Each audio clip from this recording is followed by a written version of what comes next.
وہ پچھلے لیکچر میں ہم نے یہ حاصل کیے تھے اپنی بحث سے کہ اگر کوئی جسم دائرگی حرکت کرتا ہے تو اس کی چال جو ہے یہ مستقل رہ بھی سکتی ہے اور مستقل نہیں بھی رہ سکتی. مطلب دائرگی حرکت میں چال تبدیل بھی ہو سکتی ہے اور مستقل بھی رہ سکتی ہے.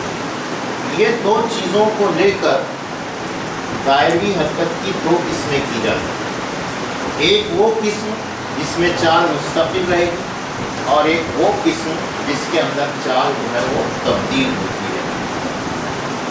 ایسی دائرگی حرکت جس میں ذرے کی چال مستقل ہو یکساں دائرگی حرکت ہے، اور ایسی دائرگی حرکت جس میں ذرے کی حرکت کی چال جو ہے تبدیل ہوتی رہے اس کو اپن غیر یکساں دائرگی حرکت. لہذا دائرگی حرکت کی دو قسمیں ہو گئی، یکساں دائرگی حرکت اور غیر یکساں دائرگی حرکت میں اس کی چال مستقل رہے گی اور غیر یکساں دائرگی حرکت میں جسم کی یا ذرے کی چال جو ہے یہ مسلسل تبدیل ہوتے ہیں. اب اس کی مثال اپن دیکھتے ہیں تو یکساں دائرگی حرکت کی مثال جو ہے اس میں اپن کہہ سکتے ہیں کہ گھڑی کے کانٹے کے سرے کی حرکت یکساں دائرگی حرکت کی مثال ہے. اسی طریقے سے غیر یکساں دائرگی حرکت کی بات کریں تو جب ہم فین کو آن کرتے ہیں یا آف کرتے ہیں تو اس کے بلیڈ کے سرے کی چال جو ہوتی ہے یہ تبدیل ہوتی ہے. اس لیے فین کو آن یا آف کرتے وقت اس کے بلیڈ کے سرے کی حرکت یہ مثال ہوگی غیر یکساں. تو غیر یکساں دائرگی حرکت کی مثال ہے. ٹھیک ہے، تو اس طریقے سے ہم دو قسمیں کرتے ہیں، یکساں دائرگی حرکت اور غیر یکساں دائرگی. اب یہاں پر ہم لوگ بات کرتے ہیں کہ اگر کوئی جسم یکساں دائرگی حرکت کرتا ہے، مان لو ابتدا میں مقام A پر ہے اور اس کے دائرہ نما راستے کا مرکز تو ہے، مان لو ذرہ جو ہے اس سمت میں حرکت کرے، اور یہاں پر اپن بات کرتے ہیں یکساں دائرگی حرکت.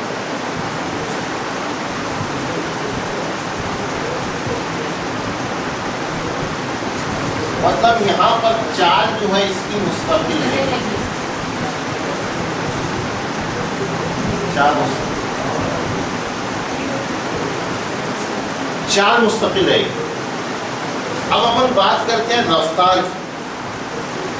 رفتار بولے تو لمحی رفتار کی بات کریں گے اپن پہلے. لمحی رفتار تو ہم کو معلوم ہے کہ دائرگی حرکت میں اگر کسی لمحے رفتار کی بات کریں تو اس کی سمت جو ہے یہ مماس کے اطراف ہوتی ہے، مماس کے اطراف. دائرگی حرکت میں لمحی رفتار کی سمت جو ہے مماس کے اطراف ہوتی ہے، اس لیے اسے مماسی رفتار بھی کہا جاتا ہے. انگلش میں اپن اسے ٹینجنشیل ویلوسٹی کہیں گے. اب اگر اس لمحی رفتار کی سمت کی بات کریں، اگر ذرہ مقام A پر ہو تو وہ مماس کے اطراف ہوگی، مطلب اس طریقے سے ہوگی. اور اگر وہ مقام B پر ہو تو یہاں پر اگر ہم مماس لیتے ہیں تو اس کی سمت ایسی ہوگی. یہاں پر اگر اپن لیتے ہیں تو اس کی سمت ایسی مماس کے اطراف. اب یہاں پر لمحی رفتار جو ہے اس کی قدر کی بات کریں اپن تو اپنے معنی میں رفتار کی قدر جو ہوتی ہے وہ چال ہوتی ہے، کیونکہ رفتار اور چال میں صرف سمت کا فرق ہوتا ہے. چال میں سمت نہیں آتی، صرف قدر آتی ہے، اور رفتار میں قدر اور سمت دونوں آتی ہے. تو کیونکہ چال جو ہے مستقل ہے، اس کا مطلب یہ ہے کہ رفتار کی قدر جو ہے یہ مستقل رہے گی، یہ مستقل رہے گی. लेकिन अगर इसकी सिमत की बात करें, अपन सिमत की बात करें, तो ये हर लम्हा इसकी सिमत जो है ये तब्दील होते रहे, तो इसकी सिमत तब्दील होते रहे, सिमत तब्दील होते रहे। तो अगर हम यकसा दायमी हरकत में लम्ही रफ्तार की बात करें तो इसकी कदर तो मुस्तकिल हो जाएगी, लेकिन इसकी सिमत मुसलसल बदलती रहेगी, क्योंकि ये उस लम्हे उस मुकाम पर ममासिल अतराफ है। अब रफ्तार जो है ये सिमती मिक़दार है। हमको मालूम है कि सिमती मिक़दार में अगर कदर बदल जाए या सिमत बदल जाए या दोनों बदल जाए तो वो तबई मिक़दार बदल जाए। तो रफ्तार सिमती मिक़दार है और यहाँ पर कदर मुस्तकिल रह रही है, लेकिन सिमत तब्दील हो रही है, लिहाजा यहाँ पर रफ्तार जो है वो तब्दील होगी, और इसकी जो तब्दीली होगी वो उसकी सिमत की वजह से। इसलिए हम कहते हैं कि यकसा दायरी हरकत में चाल तो मुस्तकिल रहेगी, लेकिन लम्ही रफ्तार जो है ये मुस्तकिल नहीं रहेगी, ये तब्दील होते रहेगी, ये तब्दील होगी। और काय की वजह से तब्दील होगी? तो लिहाजा यहाँ पर हम ये बात कह सकते हैं कि यकसा दायरी हरकत में चाल मुस्तकिल रहेगी, रफ्तार जो है तब्दील होगी, रफ्तार की कदर मुस्तकिल रहेगी, लेकिन उसकी सिमत जो है ये मुसलसल तब्दील होती रहेगी। अब हम बात करते हैं ज़ावियाई रफ्तार की। ज़ावियाई रफ्तार ओमेगा, ज़ावियाई रफ्तार जो है इसको अपन ओमेगा से ज़ाहिर करें। अब हम बात करते हैं इसकी कद्र की। तो अब यहाँ पर जो है चाल जो है मुस्तकिल है, लम्ही रफ्तार की कद्र मुस्तकिल है, इसलिए इसकी कद्र भी अपन बोल सकते हैं क्या रहेगी? कद्र मुस्तकिल रहेगी। सिमत की बात करते हैं तो सिमत जो है हमको मालूम है कि दायरी हरकत में ज़ावियाई हटाओ, ज़ावियाई रफ्तार, इसकी सिमत जो है वो दाहिने हाथ के कानून से निकाली है। अगर जर्रा इस सिमत में हरकत कर रहा है, मतलब घड़ी के कांटों की मुखालिफ सिमत में हरकत कर रहा है, और अगर इसको हम दाहिने हाथ का कानून लगाते हैं, वो कानून ये है कि अगर हम सीधे हाथ की मुट्ठी इस तरह बांधें कि उंगलियां मुड़ी भी हों और अंगूठा जो है ये खिंचा हुआ, अगर उंगलियों को जर्रे की हरकत की सिमत में तरकीब दिया जाए तो खिंचा हुआ अंगूठा जो है ये रफ्तार की सिमत को जाहिर करता है।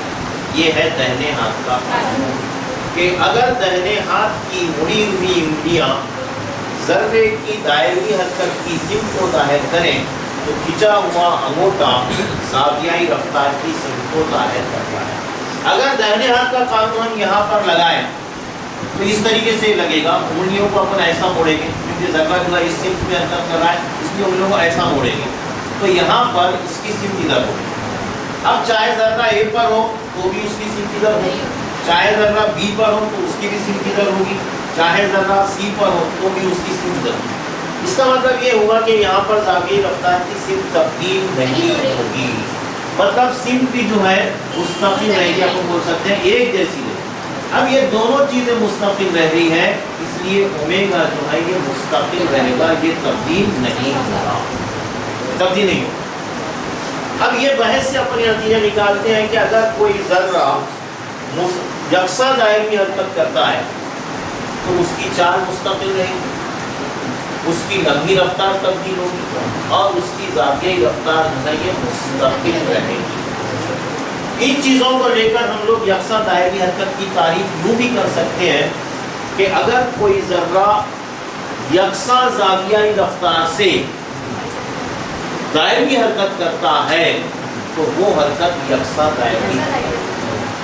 तो यकसा दायरी हरकत में चाल मुस्तकिल रहेगी और ज़ावियाई रफ्तार मुस्तकिल रहेगी, लेकिन लम्ही रफ्तार जो है अपनी सिमत की वजह से तब्दील होती है। तो ये सारी बातें जो है रफ्तार को लेकर हो गई। अब रफ्तार से हम आगे बढ़े तो इसरा आता है।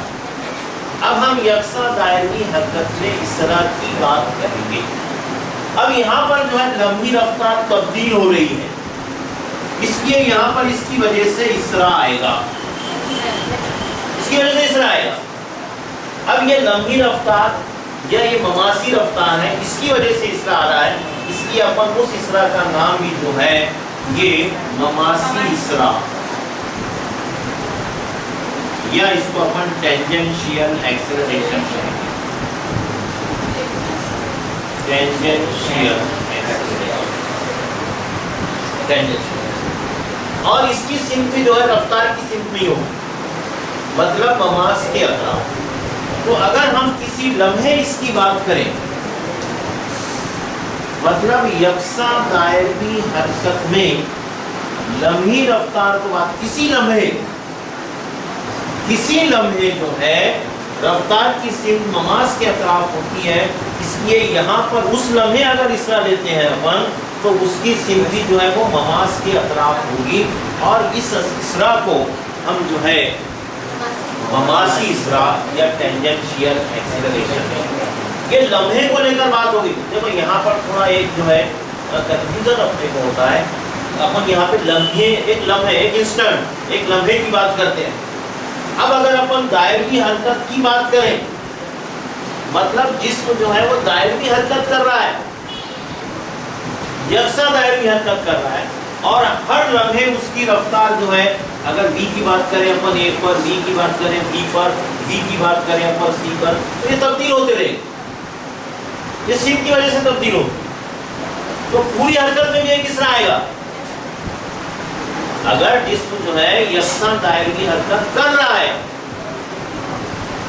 तो हर मुकाम पर उसकी ममासी रफ्तार बोलो या लम्ही रफ्तार बोलो तब्दील होते रहेगी, इसलिए वहां पर भी एक इसरा आएगा। वहां पर जो इसरा आता है, उस इसरा को हम मरकज़जू इसरा कहते हैं, मरकज़जू इसरा।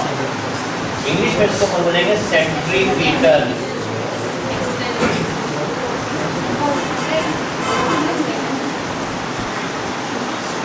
तो अगर हम यकसा दायमी हरकत की बात करें, मतलब कोई जिस्म जो है यकसा दायमी हरकत कर रहा है, लम्हे की बात नहीं कर रहे हो, क्लियर? तो वहां पर भी एक इसरा आएगा। यहाँ पर जो इसरा आता है, उसकी सिमत जो होती है ये मरकज की जानिब होती है, सिमत जो है ये मरकज की जानिब होती है। इसकी सिमत जो है ये मरकज की जानिब होती है। ये अपन ने 11वीं में निकाले इसको, कि अगर कोई जर्रा यकसा दायमी हरकत करता है तो उसके अंदर एक इसरा आता है। इस इसरा की सिमत निस्कुत्र के अतराफ मरकज की जानिब होती है, और इस इसरा को हम मरकज़जू इसरा कहते हैं।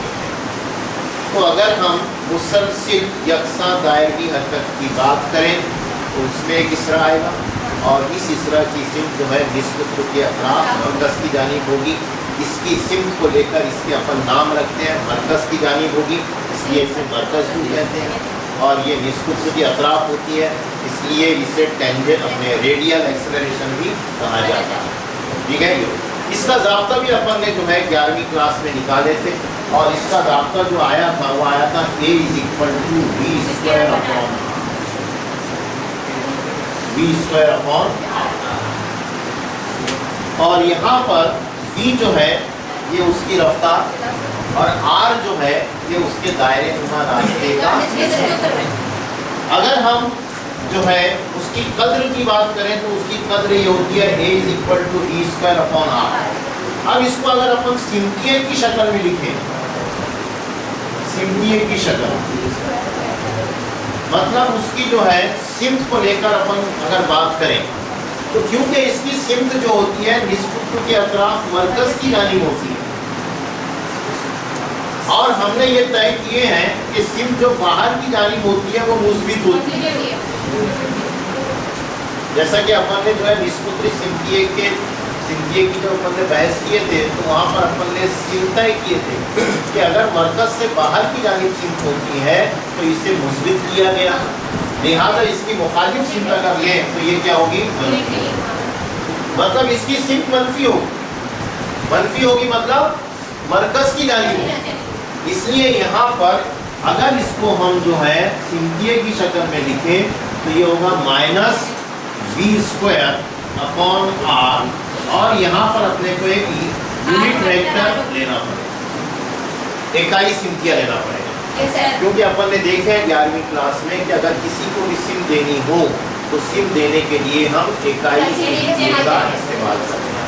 लिहाजा यहाँ पर r0 जो है ये इकाई सिंथिया होगा जिसकी सिमत जो है निस्बत के अतराफ मरकज की जानिब। लिहाजा अगर हम मरकज इसरा की बात करें तो इसकी कद्र a = v² होगी, और इसकी सिंथिया की शक्ल में वेक्टर की शक्ल में तो इसका ज़ाब्ता बनेगा वो vector a = -v² into vector r0, जहाँ पर वेक्टर r0 जो है इकाई सिंथिया है, इसकी सिमत मरकज के निस्बत के अतराफ मरकज की जानिब होगी। अब यहाँ पर अपन एक चीज़ और यहाँ पर दाखिल कर देते हैं। अपने के बाद में 11वीं क्लास में अपन ने देखे हैं कि b और ओमेगा के अंदर एक ताल्लुक है, b और ओमेगा, इसमें एक ताल्लुक निकाले अपन ने 11वीं क्लास में, और ये ताल्लुक था b = r इंटू ओमेगा, ये ताल्लुक निकाले, इसको और इस्तेमाल भी किया अपन लोग v = तो ये अगर हम इस्तेमाल करें तो हम इसको v को बदल सकते हैं। v को अगर अपन बदल दें तो हम ये मरकज इसरा का ज़ाब्ता जो है ये अपन ओमेगा की शक्ल में भी ला सकते हैं। तो अगर हम कद्र ले, सिर्फ कद्र की बात करें तो a = क्या है v² r, यहाँ पर अगर अपन v की जगह रख दें r इंटू ओमेगा तो v² क्या होगा r² ओमेगा² अपॉन r, एक r यहाँ पे कैंसिल होगा, इसलिए a = क्या आ जाएगा r इंटू ओमेगा। तो ये भी एक ज़ाब्ता जो है मरकज इसरा का बनता है। तो एक ज़ाब्ता जो है इसका v की शक्ल में आएगा और एक ज़ाब्ता जो है इसका ओमेगा की शक्ल में आएगा। तो अगर इसको भी हम वेक्टर की शक्ल में लिखें, सिंथिया की शक्ल में लिखें तो ये क्या हो जाएगा, वेक्टर a = वापस इसकी साइन क्या आएगी, r ओमेगा² इस तरीके से, और इसके साथ में अपन एक यूनिट वेक्टर लगाएंगे, ठीक है। तो इस तरीके से जो है हम लोग यकसा दायरी हरकत में इसरा की बात कर सकते हैं। तो आज हमने जो है यकसा दायरी हरकत में चाल पर गौर किए, लम्ही रफ्तार पर गौर किए, ज़ावियाई रफ्तार पर गौर करें, लम्ही रफ्तार की वजह से इसरा पर गौर किए, ज़ावियाई रफ्तार की वजह से इसरा पर गौर किए, लम्ही हालत में भी इसरा पर गौर किए, और मुसलसिल दायरी हरकत में भी इसरा पर अपन ने गौर किया। अब यहाँ पर ये सारी बहस का जो मेन मुद्दा है वो सिर्फ आप ये याद रखेंगे, वैसा तो अपने को सभी याद रखना है, हर चीज़ इसके अंदर कोई भी चीज़ ऐसी नहीं हो सकती जिसको अपन नज़रअंदाज कर सकते हैं,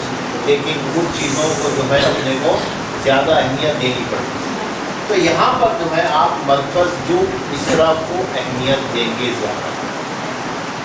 अहमियत ये रहेगी कि अगर कोई ज़र्रा दायरी हरकत करता है तो उसमें एक इसरा पैदा होता है, इस इसरा की सिर्फ निस्बत के अतराफ मरकज की जानिब होती है, और इस इसरा को मरकज इसरा कहा जाता है, जिसका ज़ाब्ता अपन ने यहाँ पर देखे जो 11वीं क्लास में निकाले थे।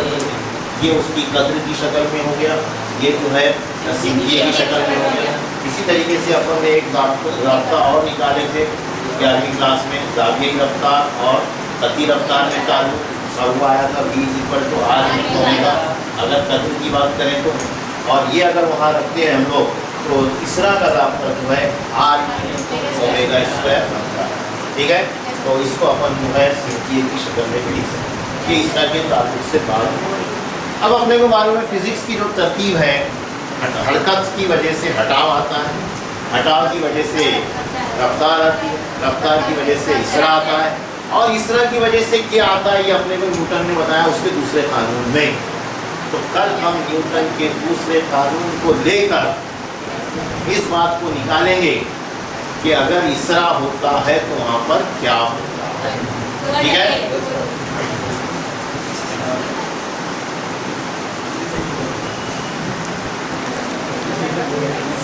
जाना बराबर। तो ये अपन इस तरह तक पहुँच गए। ठीक है, कल अपन न्यूटन का दूसरा कानून देखेंगे, याद कर जाएंगे न्यूटन का दूसरा कानून। कौन बोलेगा कल न्यूटन का दूसरा कानून? जावेद कौन बोलेगा? दानिश बोलेगा। कल तुम सबको दानिश न्यूटन का दूसरा कानून सुनाएगा।